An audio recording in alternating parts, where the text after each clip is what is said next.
Well, good morning. I wanted to read these two devotions that really mean a lot to me today. One comes from David Jeremiah's Strength for Today. This one says, it's July 28th, so I'm a day ahead.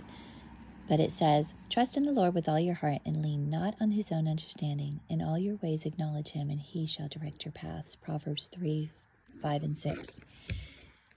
Billy Graham once said, "Comfort and prosperity have never enriched the world as much as adversity has.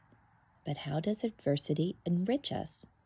Through the testing and trials of adversity, God is able to teach us lessons that we would never have learned without encountering and overcoming the challenge of hardship.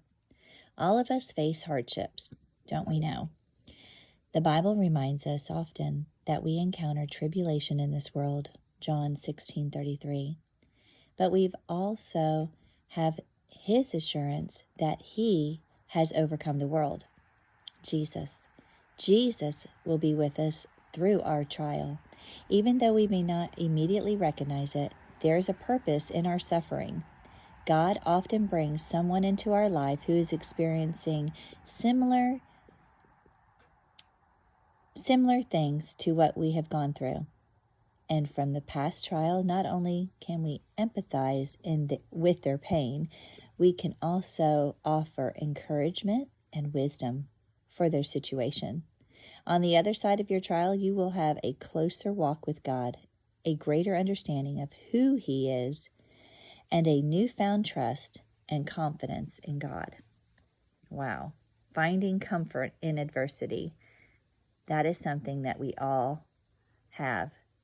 So I want to encourage you today that even though you're going through adversity, remember that God is with you the whole time.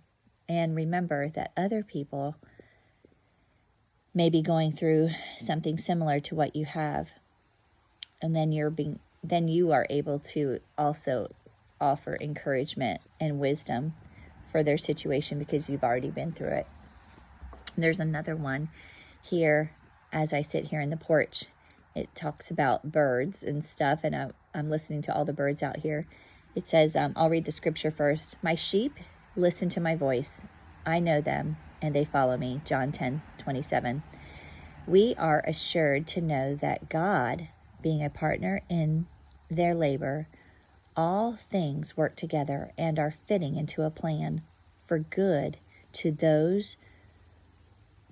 and for those who love God and are called according to his design and purpose, Romans 8:28. And Jeremiah 29:13 says, "You will seek me and find me when you seek me with all your heart." We need to seek God with all of our heart. As you listen to birds calling to one another, hear also my love call to you. God speaks to us continually through sights, sounds, thoughts, impressions, scriptures. There is no limit to the variety of ways that God can communicate with us. Your part is to be attentive to God's messages in whatever form they come. When you set out to find me, to find God, in a day, you discover that the world is vibrantly alive with God's presence. You can only find the Lord, not only in the beauty and bird calls, but also in tragedy and faces filled with grief. God can take the deepest sorrow and weave it into a pattern for good. Search for God and God's messages as you go through this day. You will seek God and find him when you seek God with all your being. Enjoy the day that God has created for you today and give him all the glory. May everything you think, say, and do glorify God today. Have a good day.